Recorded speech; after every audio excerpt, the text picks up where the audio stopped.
ጤና ይስጥልኝ እንደምናችሁ ዛሬ የጥቁሮች ታሪክ የመጨረሻው ቀን ስለሆነ አንድ በጣም የሚያስገርም ታሪክ ሳይረሳው እስከ ዛሬ የቆየ የሚገርም ታሪክ ከባርነት ወደ ንግስና የተሸጋገረ የሚገርም ቻፑ የሚባል የኦሮሞ ልጅ ታሪክ ነግራችኋለሁ። ቻፑ የተወለደው ሐረር አካባቢ ነው። በወቅቱ በኢትዮጵያን በሚባለው ኤሪያ ላይ እንደዛሬ ሞደርን ዴይ ኢትዮጵያ ሳይሆን ኢትዮጵያ በሚባለው ኤሪያ ላይ በጣም ብዙ አይነት የሃይማኖትና የበላይነት ጦርነቶች ይደረጉ ነበር። በወቅቱ ከሰሜን የሚመጡ ክርስቲያን ሰሎሞኒክ ክርስቲያንነት ያላቸው እንደዚሁም ደግሞ ሙስሊሞች በመሃል ያሉት ብዙ ጊዜ እዛ አካባቢ ካሉ ኦሮሞዎችና ናሽናል ትራይባሊስት የሆኑ ኦሮሞዎች ጋር ውጊያ ያደርጉ ነበር። ያሸነፏቸውን ሰዎችም በስሌቨሪ ሸጧቸው ነበር። በዛ ወቅት በ1555 ዓመተ ምህረት ቻፑ ይያዝና ይሸጣል ለአረቦች በሚሸጥበት ጊዜ በዛን አመት 12000 ኢትዮጵያኖች 12000 ሰዎች ከኢትዮጵያ ምድር ላይ ይሸጡ ነበር ወደ አረብ ሀገር። ከነሱም ውስጥ አንዱ ይሆንና ተሽጦ ወደ የመን ይሄዳል። የመን በሚሄድበት ጊዜ የመን ላይ ጨረታ ላይ ይቀርባል። እንደ ህቃ ሰዎች ይጫረታሉ። በዚህ ወቅት አንድ ሚር ካሲም የሚባል የኢራቃዊ ነጋዴ ይገዛውና ወደ ባግዳድ ሀገር ይዞት ይሄዳል ማለት ነው። ባግዳድ ይዞት በሚሄድ ጊዜ ስሙን ይለውጠውና ሃይማኖቱን እስልምና ያስተምረዋል። መጽሐፍ ማንበብ እንደዚሁም ሂሳብ መስራት ያስተምረዋል፣ ይንከባከበዋል። ለአንድ ሰው በባርነት ከገዛ ሰው ከሚደረገው በላይ ያደርግለታል ማለት ነው። መንከባከብ የሚለው እንኳን ትንሽ ከባድ ወርድ ነው እና ሚር ካሲም ይህንን ወጣት ይቀርጸዋል ማለት ነው እና ስሙን ከዛ ወዲህ ማሊክ አምባር ይለዋል ማለት ነው። ከ10 ዓመት በኋላ ሚር ካሲም ማሊክ አምባርን ይዞት ወደ ህንድ አገር አሁን በሞደርን ዴይ ህንድ ምንላት አገር ይዞት ይሄዳል። እዛም በሚደርሱ ጊዜ ደካቶ የሚባል ኤሪያ ላይ ደርሱና አህመነጃር የሚባል ከተማ ውስጥ ይዞት ይሄድና ይሸጠዋል ማለት ነው ለአዲስ ባለቤት። እዛም በሚደርሱበት ጊዜ ከተማው ልክ እንደ መጣበት ኢትዮጵያ ላይ ካለው ሁኔታ ጋር አንድ አይነት ነው። ውጊያ፣ ፍትጊያ፣ ስርቆት፣ ጦርነት እንደዚህ አይነት ነገሮች ያሉበት ቦታ በመሆኑ በፍጥነት መማር እንዳለበት ይገባዋል። በዛ ወቅት ህንድ ሀገሮች በ5 አይነት ክፍሎች ተከፋፍሎ ነበር። ከ5 ውስጥ 4ቱ ሙስሊሞች ሲሆኑ ማሊክ አምባር ያረፈባት አህመነጃር ግን ሂንዱ ከተማ ነበረች። ስለዚህ ሁሉ ጊዜ ጦርነት ነበረ። ያንን ከተማ ለመቆጣጠር ሁሉ ጊዜ ይሞክሯታል። አህመነጃርን በየአቅጣጫው ጦርነት እየፈጠሩ እንትሏት ነበር ማለት ነው። በዛ ወቅት ከማሊክ አምባር በፊት እዛ የደረሱ በኢትዮጵያዊነት እና የጥቁርነት ባክግራውንድ ያላቸው ሀበሺ የሚባሉ ሰዎች ነበሩ እና አዲሱ የማሊክ አምባር የገዛው ሰው የኢትዮጵያዊነት ባክግራውንድ ያለው ሀበሺ የሆነ ሰው ነው የገዛው እና ያ ሰው በፍጥነት ይህን ልጅ ጉብዝና እንዳለው ሚሊተሪ አቅም እንዳለው ማሰብ እንደሚችል እንደሚያነብ ሲያቅ ተንከባክቦ በስሩ ይይዘዋል ማለት ነው። በዛ ወቅት ሂንዶች ንጉሶቻቸውን እየገደሉ እርስ በራስ የመፈንቅለ መንግስት ያደርጉ በነበረ ጊዜ ስለሆነ ምንም የተረጋጋ ነገር አልነበረም። ያ ደግሞ አላንስ ብሎ ትልቅ የሆነ ሙጋር ኤምፓየር የሚባል ወደ ህንድ ሀገር መምጣት ጀምራል።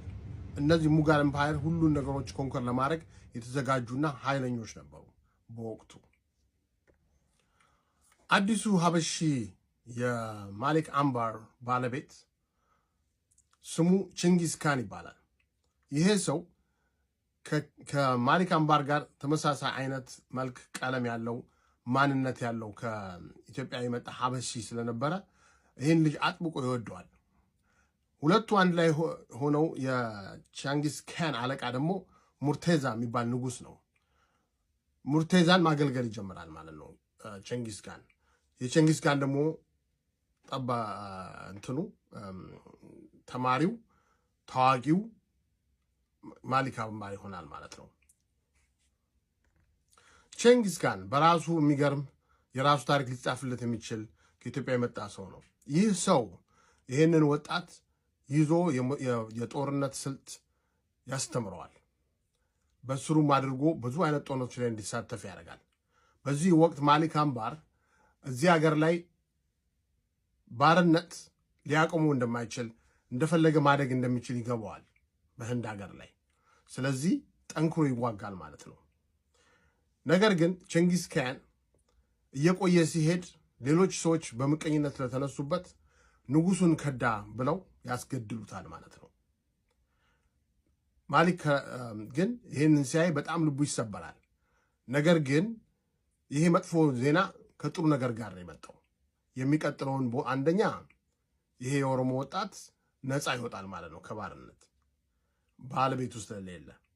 ሁለተኛ የዛን የጀንጊስ ካንን የስልጣን ቦታ መሙላት ይጀምራል ማለት ነው። የሱ ታሪክ የመነሳት ታሪክ የሚጀምረው ከዚህ በኋላ ነው። ነፃነቱን ሲያገኝ ማሊክ አምባር ወደ ደቡብ ይጓዛል። የምታምር ቆንጆ ካበሻ የሆነች ከሪማ የምትባል ሴት ያገባል። ከከሪማ ጋር ሆኖም 4 ልጆች ይወልዳሉ። በዛም በሰላም በትልቅ ክብር መኖር ይጀምራሉ። እዛም በሚኖር ጊዜ ሱልጣኑ ይሞትና የሱልጣኑ ሴት ልጅ ቢቢ የምትባል ስልጣን ትወስዳለች። ብዙ ጊዜ እዛ ሀገር ቅድም እንደተናገርኩት መፈንቅለ መንግስት ሲደረግ ስለነበረ ያንን በመፍራት እሷ አዲስ ህግ ታወጣለች። ህጉም ለንግስናው ሳይሆን ለመሬቱ ተገበሩ፣ ለመሬቱ ተገዙ የሚል ነው። በዛ ማረጓም በብልሃት ህዝቡን ለረጅም ዓመት ታስተዳድራለች። ከአድናቂዎቿ መካከል አንዱ ማሊክ ነው። ማሊክ ይችን ሴት በጣም ያከብራታል፣ ያደንቃታል፣ ስራዋን አሰራሯን ያያል። ስለዚህም በከባድ ሁኔታ ያገለግላታል፣ ይዋጋላታል፣ ያማክራታል። የቅርብ ጓደኛዋ የቅርብ አማካሪዋ ሆኖ ይገኛል ማለት ነው። በዚህም ወቅት ባሳየው ጀግንነት ባሳየው ቆራጥነት የቢቢ ልጅ ማሊክ የሚል ስያሜ ይሰጠዋል። የንግስና ስያሜ ለማሊክ አምባር ያገኛል ማለት ነው።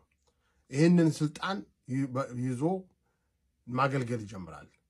በዚህ ጊዜ ሙገልስ አገሩን ሊያታክ ሊያርጉ ይመጣሉ እነሱን እና ዋናው ተዋጊ ማሊክ አምባር ሆኖ ይገኛል ማለት ነው። መጨረሻ በ1599 ቢቢ በራሷ ወታደሮች ትገደላለች።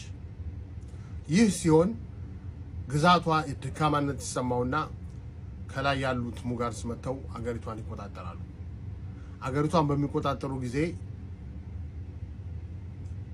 ማሊክ አምባር ትልቁን እድል ያገኛል ማለት ነው አገሩን ዲፌንድ ለማድረግ። በዚህም ጊዜ ወደ ትግል ይገባል ማለት ነው። አገሩ ተወራ። አገሩን ያስተዳደር የነበረው የንግስቷ ልጅ እስር ቤት ገብቶ ማንም በማያስተዳድርበት ጊዜ ማሊክ አምባር እዛ ያሉትን ሀበሾች፣ ፓኪስታኖች፣ ተርኪሾች እንደውም ሌሎች እንደሆነች ሰብስቦ ጦር መስርቶ ትልቁን የሙጋርን ንጉስና ሊዋጋ ይዘጋጃል ማለት ነው። በዚህ በውጊያ ወቅት እነሱ ይዘውት የመጡትን በጣም ብዙ ሺህ ጦር፣ ዝሆን፣ መሳሪያ በሙሉ የራሳቸውን ጥንካሬ የራሳቸው ድክመት እንዲሆን ያደርገዋል። ምክንያቱም እነሱ በትልቅ ውጊያ ሲመጡ እሱ በሽምቅ ውጊያ የተዋጋ በየቦታው ያሰናከላቸው መጨረሻ ላይ ትልቁን የነሱን አቅም በራሳቸው ላይ አዙሮት ይሸነፉና አገሪቷን የሚያስተዳድር ንጉስ ይሆናል ማለት ነው።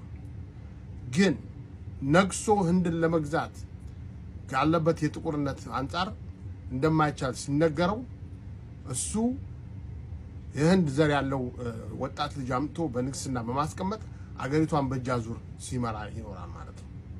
ይህን በማድረግ ከ30 ዓመት በላይ ገዝቶ በጣም ብዙ ጦርነቶች አሸንፎ አገሪቷን በሰላም አስከብሮ በ80 ዓመቱ ያርፋል። ይህ በ80 ዓመቱ ያረፈው ንጉስ ማሊክ አምባር እሱ ከሞተ በኋላ ልጁ ስልጣን ቢይዝም እንዳባቱ ሊሆን ስላልቻለ በአጭር ጊዜ ውስጥ ይገደላል። ከዛ ወዲህ እስከ ዛሬ ድረስ አምነጃር አካባቢ ጦርነት አሸንፎ አያውቁም። ይህ ከኦሮሚያ የተነሳው በባርነት የተነሳ ወጣት ህንድ ሀገር ገብቶ በንግስ